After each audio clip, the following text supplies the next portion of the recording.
আলাইকুম রহমতুল্লাহি ওয়া বারাকাতুহু। আপনার হাতের কোনটা বলুন তো? আপনার হাতের কোনটা আপনাকে জান্নাতে নেবে না দুজকে নেবে?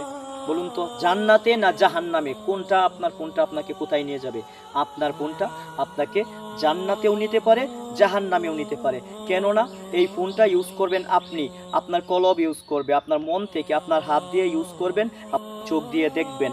আপনার এই ফোন ইউজ করাতে ভালো কাজও এখানে দেওয়া আছে, খারাপ কাজও দেওয়া আছে। খারাপটাকে যদি ভালোবাসেন তাহলে আপনি জাহান্নামে যাবেন, আর ভালো কাজে যদি ইউজ করেন, যেমন ফজরের আগে আপনি ঘুম থেকে জাগ্রত হতে পারেন না, ফোনের মাধ্যমে একটা অ্যালার্ম দিয়ে রাখলেন বা ফোনের মাধ্যমে একটা আজান দিয়ে রাখলেন, তখন আজান পড়লো, বা ফোনের মাধ্যমে বিভিন্ন সংকেত আছে গুগলে, এই সংকেতগুলো দিয়ে রাখলেন, আপনাকে আজানের সময় ফোন বারবার ডাকতে ডাকতে তুলে দিল, আপনি নামাজটা পড়লেন, ফোন আপনাকে জান্নাতের দিকে অগ্রসর করলো।